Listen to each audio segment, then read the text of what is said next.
Moby Dick, by Herman Melville, chapters 97 to 100. Chapter 97. The Lamp. Had you descended from the Pequod's try works to the Pequod's forecastle, where the off-duty watch were sleeping, for one single moment you would have almost thought you were standing in some illuminated shrine of canonized kings and counsellors. There they lay in their triangular oaken vaults, each mariner a chiselled muteness, a score of lamps flashing upon his hooded eyes. In merchantmen, oil for the sailor is more scarce than the milk of queens. To dress in the dark, to eat in the dark, and stumble in darkness to his pallet, this is his usual lot. But the whaleman, as he seeks the food of light, so he lives in light. He makes his berth an Aladdin's lamp, and lays him down to it, so that in the pitchiest night the ship's black hull still houses an illumination. See with what entire freedom the whaleman takes his handful of lamps, often but old bottles and vials though, to the copper cooler at the try works, and replenishes them there, as mugs of ale at a vat. He burns, too, the purest of oils, in its unmanufactured and therefore unvitiated state. A fluid unknown to solar, lunar, or astral contrivances ashore. It is as sweet as early grass butter in April. He goes and hunts for his oil, so as to be sure of its freshness and genuineness, even as the traveller on the prairie hunts up his own supper of game. Chapter 98. Stowing down and clearing up.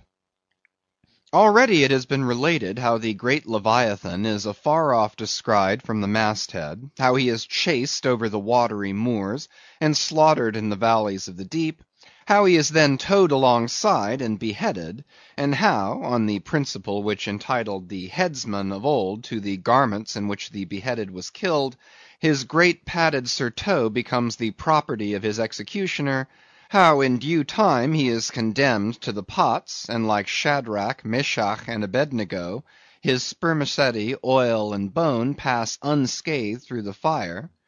But now it remains to conclude the last chapter of this part of the description by rehearsing, singing if I may, the romantic proceeding of decanting off his oil into the casks and striking them down into the hold, where once again Leviathan returns to his native profundities, sliding along beneath the surface as before, but alas, never more to rise and blow.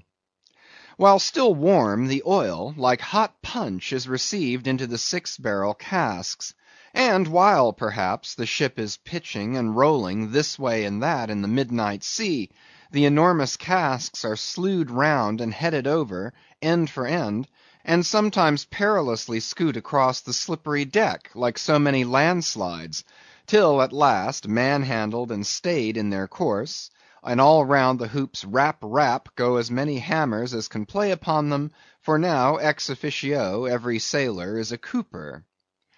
At length, when the last pint is casked, and all is cool, then the great hatchways are unsealed, the bowels of the ship are thrown open, and down go the casks to their final rest in the sea. This done, the hatches are replaced and hermetically closed, like a closet walled up. In the sperm fishery this is perhaps one of the most remarkable incidents in all the business of whaling. One day the planks stream with freshets of blood and oil.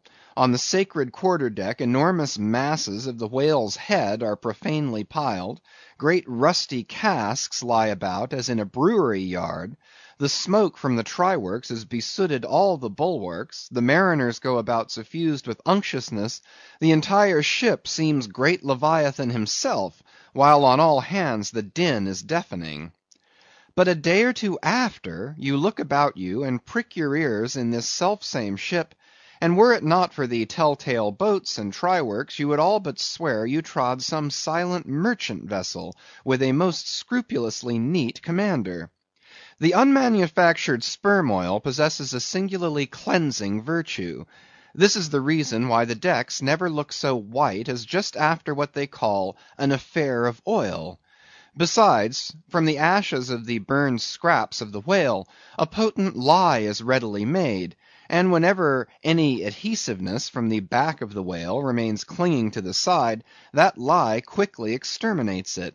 Hands go diligently along the bulwarks, and with buckets of water and rags restore them to their full tidiness. The soot is brushed from the lower rigging. All the numerous implements which have been in use are likewise faithfully cleansed and put away. The great hatch is scrubbed and placed upon the try works, completely hiding the pots. Every cask is out of sight, all tackles are coiled in unseen nooks, and when by the combined and simultaneous industry of almost the entire ship's company, the whole of this conscientious duty is at last concluded, then the crew themselves proceed to their own ablutions, shift themselves from top to toe, and finally issue to the immaculate deck, fresh and all aglow, as bridegroom new leaped from out of the daintiest Holland. Now with elated step they pace the planks in twos and threes, and humorously discourse of parlors, sofas, carpets, and fine cambrics, propose to mat the deck, think of having hanging to the top, object not to taking tea by moonlight on the piazza of the forecastle. To hint to such musked mariners of oil and bone and blubber were little short of audacity. They know not the thing you distantly allude to. Away, and bring us napkins. But mark, aloft there, at the three mast-heads, stand three men intent on spying out more whales, which, if caught, infallibly will again soil the old oaken furniture, and drop at least one small grease spot somewhere. Yes, and many is the time when, after the severest uninterrupted labors which know no night, continuing straight through for 96 hours, when from the boat, where they have swelled their wrists with all day rowing on the line, they only step to the deck to carry vast chains, and heave the heavy windlass, and cut and slash, yea, and in their very sweatings to be smoked and burned anew by the combined fires of the equatorial sun and the equatorial try works. When, on the heels of all this, they have finally bestirred themselves to cleanse the ship, and make a spotless dairy room of it, many is the time the poor fellows, just buttoning the necks of their clean frocks, are startled by the cry of "There she blows!" and away they fly to fight another whale, and go through the whole weary thing again. Oh, my friends, but this is man-killing! Yet this is life. For hardly have we mortals, by long toilings, extracted from this world's vast bulk its small but valuable sperm, and then with weary patience cleansed ourselves from its defilements, and learned to live here in clean tabernacles of the soul, hardly is this done, when, there she blows, the ghost is spouted up, and away we sail to fight some other world, and go through young life's old routine again. Oh, the metempsychosis! Oh, Pythagoras, that in bright Greece 2000 years ago did die, so good, so wise, so mild. I sailed with thee along the Peruvian coast last voyage, and, foolish as I am, taught thee, a green simple boy, how to splice a rope. CHAPTER 99. The Doubloon. Ere now it has been related how Ahab was wont to pace his quarter-deck, taking regular turns at either limit, the binnacle and mainmast, but in the multiplicity of other things requiring narration, it has not been added how that sometimes in these walks, when most plunged in his mood, he was wont to pause in turn at each spot, and stand there strangely eyeing the particular object before him. When he halted before the binnacle, with his glance fastened on the pointed needle in the compass, that glance shot like a javelin with the pointed intensity of his purpose. And when resuming his walk, he again paused before the mainmast, then, as the same riveted glance fastened upon the riveted gold coin there, he still wore the same aspect of nailed firmness, only dashed with a certain wild longing, if not hopefulness. But one morning, turning to pass the doubloon, he seemed to be newly attracted by the strange figures and inscriptions stamped on it, as though now for the first time beginning to interpret for himself, in some monomaniac way, whatever significance might lurk in them. And some certain significance lurks in all things, else all things are little worth, and the round world itself but an empty cipher, except to sell by the cartload as they do hills about Boston, to fill up some morass in the Milky Way. Now this doubloon was of purest virgin gold, raked somewhere out of the heart of gorgeous hills, whence east and west over golden sands the headwaters of many a Pactolus flows; and though now nailed amidst all the rustiness of iron bolts and the verdigris of copper spikes, yet untouchable and immaculate to any foulness, it still preserved its Quito glow. Nor, though placed amongst a ruthless crew, and every hour passed by ruthless hands, and through the livelong nights shrouded with thick darkness which might cover any pilfering approach, nevertheless every sunrise found the doubloon where sunset left it last. For it was set apart and sanctified to one awe-striking end, and however wanton in their sailor ways, one and all, the mariners revered it as the white whale's talisman. Sometimes they talked it over in the weary watch by night, wondering whose it was to be at last, and whether he would ever live to spend it. Now those noble golden coins of South America are as medals of the sun and tropic token pieces. Here palms, alpacas, and volcanoes, sun's disks and stars, ecliptics, horns of plenty, and rich banners waving, are in luxuriant profusion stamped, so that the precious gold seems almost to derive an added preciousness and enhancing glories by passing through those fancy mints, so Spanishly poetic. It so chanced that the doubloon of the Pequod was a most wealthy example of these things.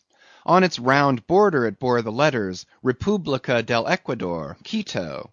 So this bright coin came from a country planted in the middle of the world, and beneath the great equator, and named after it. And it had been cast midway up the Andes, in the unwaning clime that knows no autumn. Zoned by those letters, you saw the likeness of 3 Andes summits, from one aflame, a tower on another, on the third a crowing cock, while arching over all was a segment of the partitioned zodiac, the signs all marked with their usual cabalistics, and the keystone sun entering the equinoctial point at Libra.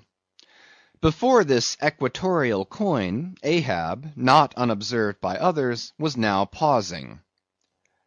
There's something ever egotistical in mountain tops and towers, and all other grand and lofty things. Look here, 3 peaks as proud as Lucifer. The firm tower, that is Ahab. The volcano, that is Ahab. The courageous, the undaunted, and victorious fowl, that too is Ahab. All are Ahab. And this round gold is but the image of the rounder globe, which, like the magician's glass, to each and every man in turn but mirrors back his own mysterious self. Great pains, small gains for those who ask the world to solve them. It cannot solve itself.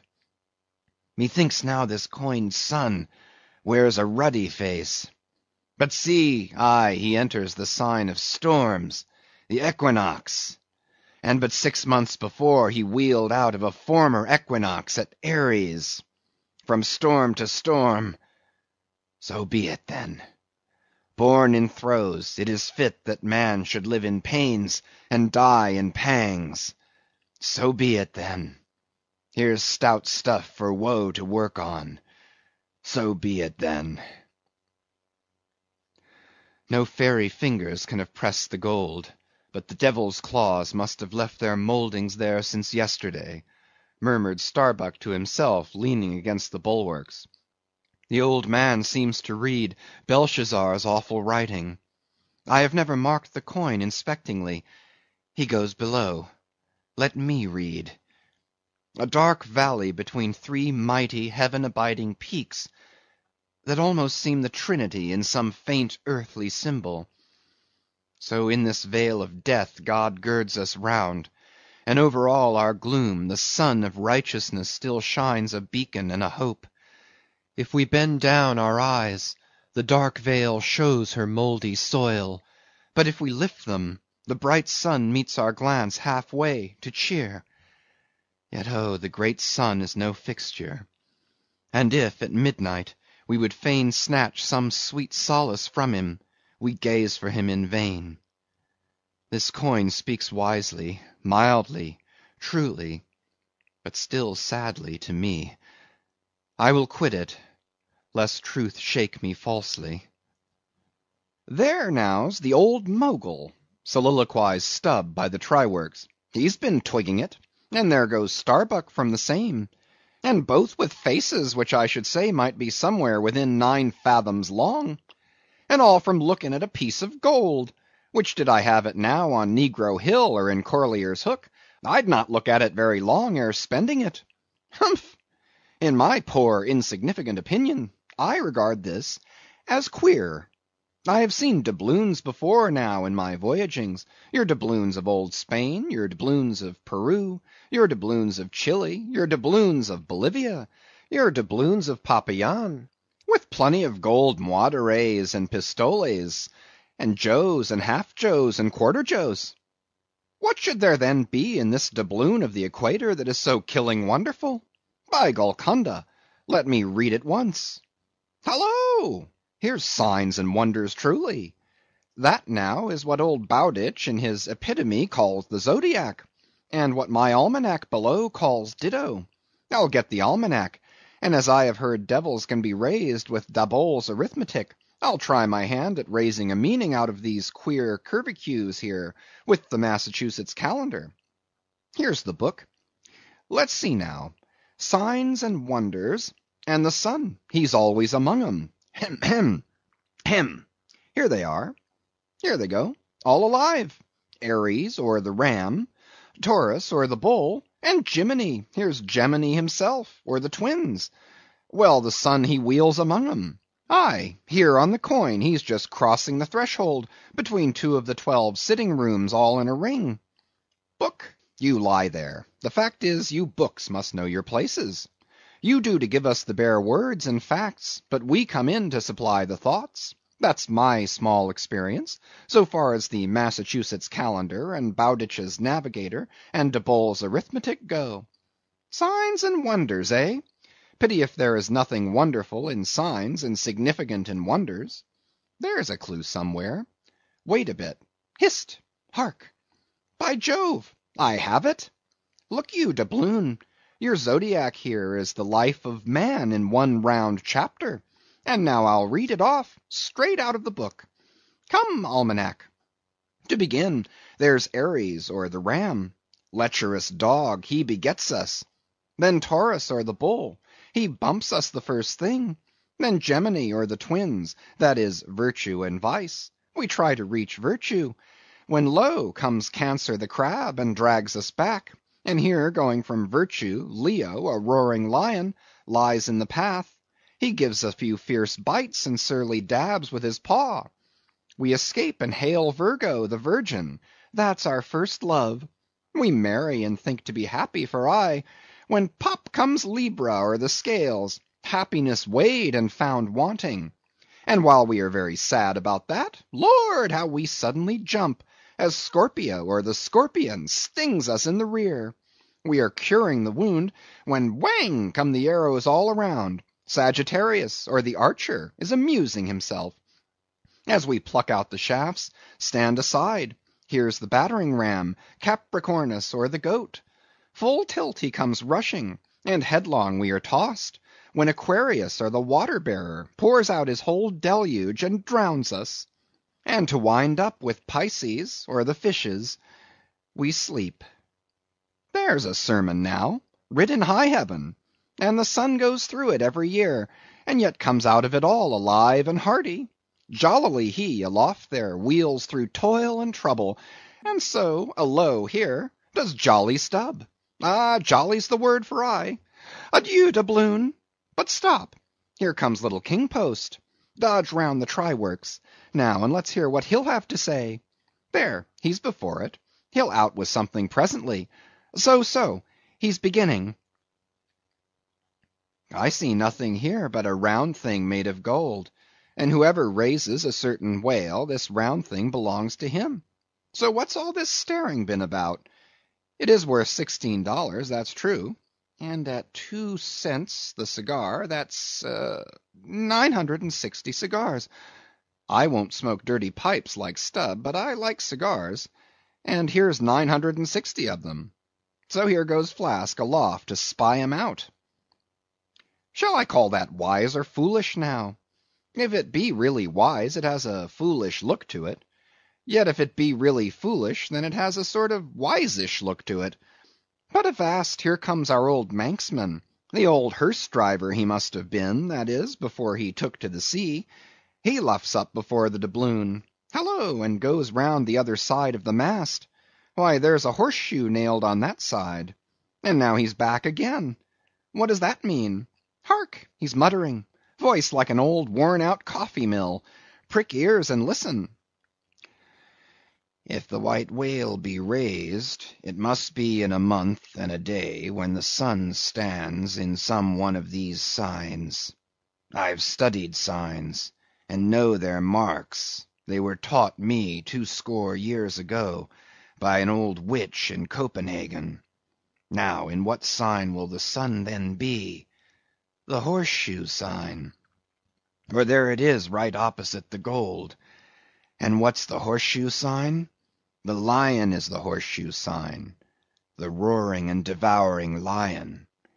Ship, old ship, my old head shakes to think of thee. There's another rendering now. But still one text. All sorts of men in one kind of world, you see. Dodge again. Here comes Queequeg, all tattooing. Looks like the signs of the Zodiac himself. What says the cannibal? As I live, he's comparing notes. Looking at his thigh bone, thinks the sun is in the thigh, or in the calf, or in the bowels, I suppose, as the old women talk surgeon's astronomy in the back country. And by Jove, he's found something there in the vicinity of his thigh. I guess it's Sagittarius, or the Archer. No, he don't know what to make of the doubloon. He takes it for an old button off some king's trousers. But aside again, here comes that ghost devil, Fedallah, tail coiled out of sight as usual, oakum in the toes of his pumps as usual. What does he say with that look of his? Only makes a sign to the sign, and bows himself. There is a sun on the coin. Fire worshipper, depend upon it. Ho! More and more. This way comes Pip. Poor boy. Would he had died, or I. He's half horrible to me. He too has been watching all these interpreters, myself included. And look now, he comes to read, with that unearthly idiot face. Stand away again, and hear him. Hark! I look, you look, he looks, we look, ye look, they look. Upon my soul, he's been studying Murray's grammar, improving his mind, poor fellow. But what's that he says now? Hist! I look, you look, he looks, we look, ye look, they look. Why, he's getting it by heart. Hist! Again. I look, you look, he looks, we look, ye look, they look. Well, that's funny. And I, you, and he, and we, ye, and they, are all bats, and I'm a crow, especially when I stand atop of this pine tree here. Caw, caw, caw, caw, caw, caw. Ain't I a crow? And where's the scarecrow? There he stands, 2 bones stuck into a pair of old trousers, and 2 more poked into the sleeves of an old jacket. Wonder if he means me? Complimentary. Poor lad. I could go and hang myself. Anyway, for the present I'll quit Pip's vicinity. I can stand the rest, for they have plain wits, but he's too crazy witty for my sanity. So I leave him muttering. Here's the ship's navel, this doubloon here, and they are all on fire to unscrew it. But unscrew your navel, and what's the consequence? Then again, if it stays here, that is ugly too, for when aught's nailed to the mast, it's a sign that things grow desperate. Ha! ha! Old Ahab, the white whale, he'll nail you. This is a pine tree. My father, in old Tolland County, cut down a pine tree once, and found a silver ring grown over in it, some old darky's wedding ring. How did it get there? And so they'll say in the resurrection, when they come to fish up this old mast, and find a doubloon lodged in it, with bedded oysters for the shaggy bark. Oh, the gold, the precious, precious gold! The green miser'll hoard you soon. Hish, hish! God goes 'mong the worlds blackberrying. Cook, ho, cook, and cook us. Jenny, hey, hey, hey, hey, hey, Jenny, Jenny, and get your hoe cake done. Chapter 100. Leg and Arm.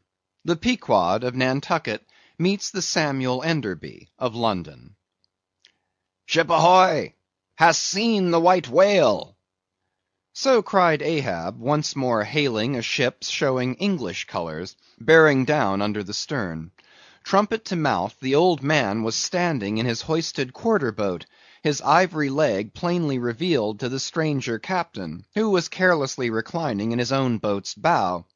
He was a darkly tanned, burly, good-natured, fine-looking man of 60 or thereabouts, dressed in a spacious roundabout that hung round him in festoons of blue pilot cloth, and one empty arm of this jacket streamed behind him like the broidered arm of a hussar's surcoat. Hast seen the white whale? See you this? And withdrawing it from the folds that had hidden it, he held up a white arm of sperm whale bone, terminating in a wooden head like a mallet. Man my boat, cried Ahab, impetuously, and tossing about the oars near him. Stand by to lower. In less than a minute, without quitting his little craft, he and his crew were dropped to the water, and were soon alongside of the stranger. But here a curious difficulty presented itself. In the excitement of the moment, Ahab had forgotten that since the loss of his leg, he had never once stepped on board of any vessel at sea but his own, and then it was always by an ingenious and very handy mechanical contrivance peculiar to the Pequod, and a thing not to be rigged and shipped in any other vessel at a moment's warning. Now it is no very easy matter for anybody, except those who are almost hourly used to it like whalemen, to clamber up a ship's side from a boat on the open sea, for the great swells now lift the boat high up toward the bulwarks, then instantaneously drop it halfway down to the kelson. So, deprived of one leg, and the strange ship of course being altogether unsupplied with the kindly invention, Ahab now found himself abjectly reduced to a clumsy landsman again, hopelessly eyeing the uncertain changeful height he could hardly hope to attain. It has before been hinted, perhaps, that every little untoward circumstance that befell him, and which indirectly sprang from his luckless mishap, almost invariably irritated or exasperated Ahab. And in the present instance, all this was heightened by the sight of the two officers of the strange ship leaning over the side, by the perpendicular ladder of nailed cleats there, and swinging towards him a pair of tastefully ornamented man-ropes. For at first they did not seem to bethink them that a one-legged man must be too much of a cripple to use their sea banisters.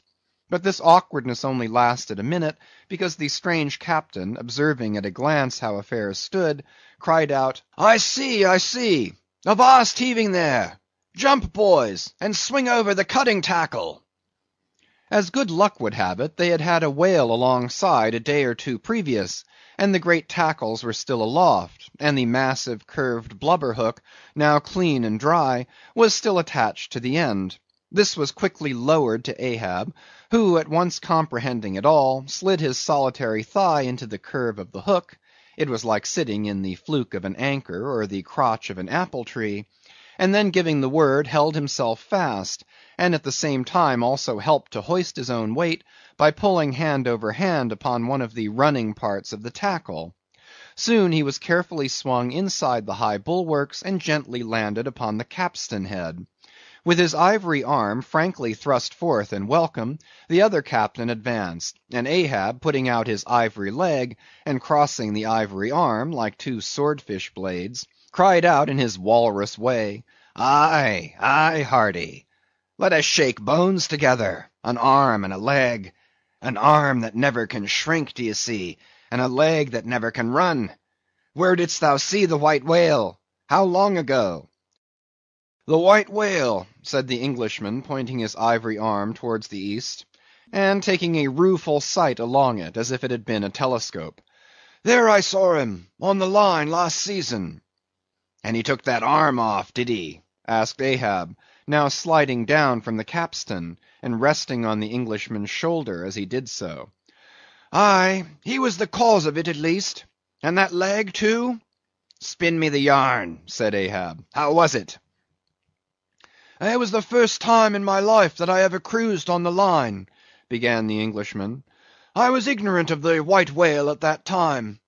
Well, one day we lowered for a pod of 4 or 5 whales, and my boat fastened to one of them. A regular circus horse he was, too, that went milling and milling round so, that my boat's crew could only trim dish by setting all their sterns on the outer gunwale. Presently up breaches from the bottom of the sea a bouncing great whale, with a milky white head and hump, all crow's feet and wrinkles. "It was he! It was he!" cried Ahab, suddenly letting out his suspended breath. "And harpoons sticking in near his starboard fin." "Aye, aye, they were mine, my irons!" cried Ahab exultingly. "But on!" "Give me a chance, then," said the Englishman good-humouredly. "Well, this old great-grandfather, with a white head and hump, runs all afoam into the pod, and goes to snapping furiously at my fast line." "Aye, I see. Wanted to part it, free the fast fish. An old trick. I know him." "How it was exactly," continued the one-armed commander, "I do not know, but in biting the line it got foul of his teeth. Caught there somehow, but we didn't know it then, so that when we afterwards pulled on the line, bounce we came plump onto his hump, instead of the other whales that went off to windward, all fluking. Seeing how matters stood, and what a noble great whale it was, the noblest and biggest I ever saw, sir, in my life, I resolved to capture him, in spite of the boiling rage he seemed to be in, and thinking the haphazard line would get loose, or the tooth it was tangled to might draw, for I have a devil of a boat's crew for a pull on a whale line. Seeing all this, I say, I jumped into my first mate's boat, Mr. Mounttop's here. By the way, Captain, Mounttop, the captain. As I was saying, I jumped into Mounttop's boat, which d'ye see was gunwale and gunwale with mine. Then snatching the first harpoon, let this old great-grandfather have it. But Lord, look you, sir, hearts and souls alive, man, the next instant, in a jiff, I was blind as a bat, both eyes out, all befogged and bedeadened with black foam, the whale's tail looming straight up out of it, perpendicular in the air like a marble steeple. No use sterning all then, but as I was groping at midday, with a blinding sun, all crown jewels, as I was groping, I say, after the second iron to toss it overboard, down comes the tail like a Lima tower, cutting my boat in two, leaving each half in splinters, and flukes first the white hump backed through the wreck, as though it was all chips.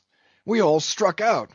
To escape his terrible flailings, I seized hold of my harpoon pole sticking in him, and for a moment clung to that like a sucking fish.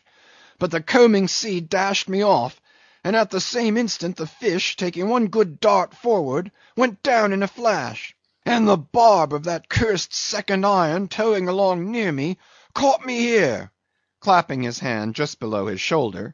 "Yes, caught me just here, I say, and bore me down to hell's flames, I was thinking, when all of a sudden, thank the good God, the barb ripped its way along the flesh, clear along the whole length of my arm, came out nigh my wrist, and up I floated.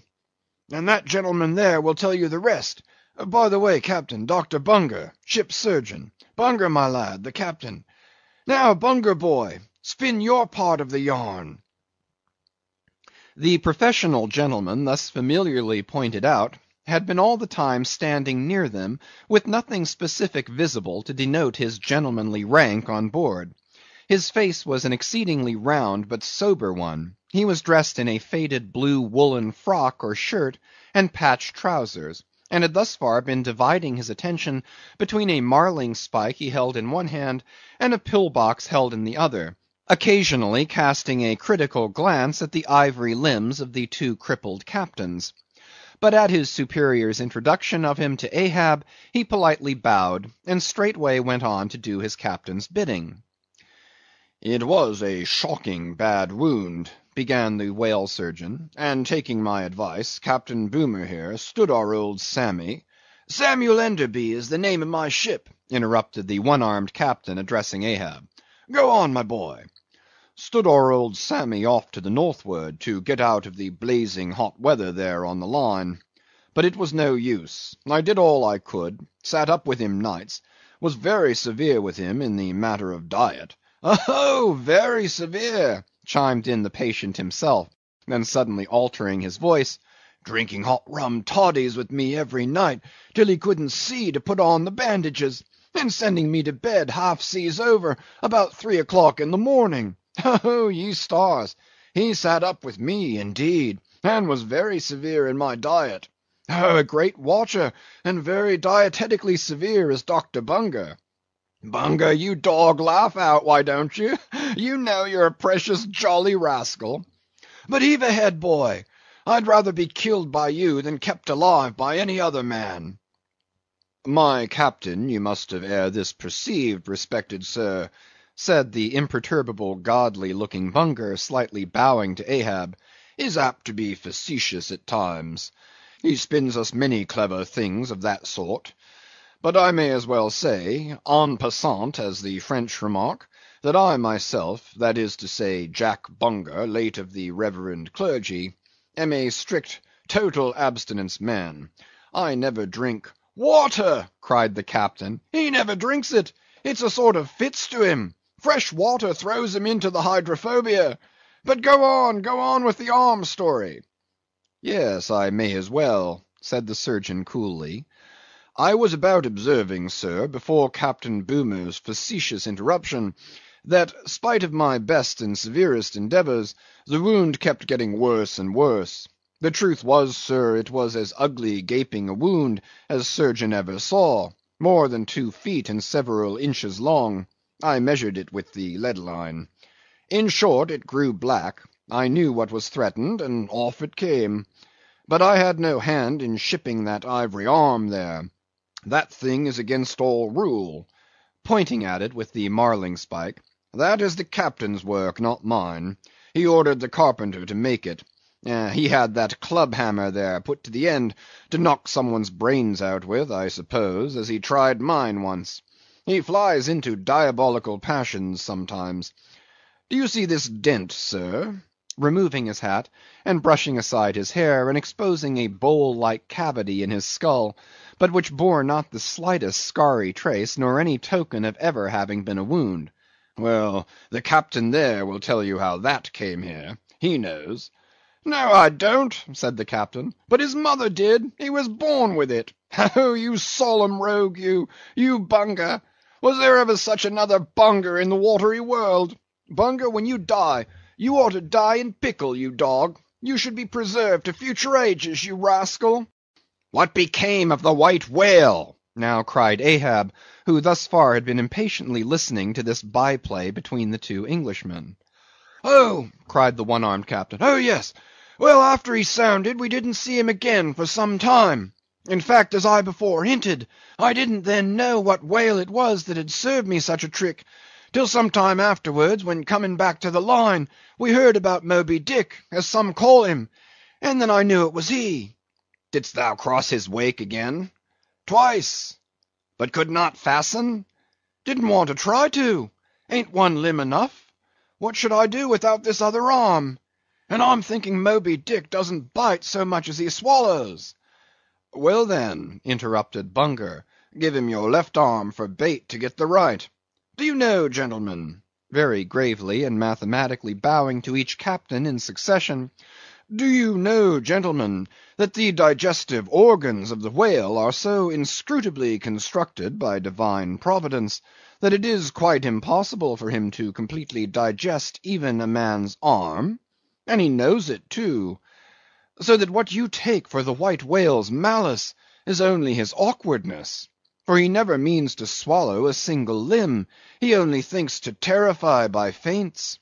But sometimes he is like the old juggling fellow, formerly a patient of mine in Ceylon, that making believe to swallow jackknives, once upon a time let one drop into him in good earnest, and there it stayed for a 12-month or more, when I gave him an emetic, and he heaved it up in small tacks, d'ye see. No possible way for him to digest that jackknife and fully incorporate it into his general bodily system. Yes, Captain Boomer, if you are quick enough about it, and have a mind to pawn one arm for the sake of the privilege of giving a decent burial to the other, why, in that case, the arm is yours. Only let the whale have another chance at you shortly, that's all. No thank you, Bunger, said the English captain. He's welcome to the arm he has, since I can't help it, and didn't know him then, but not to the other one.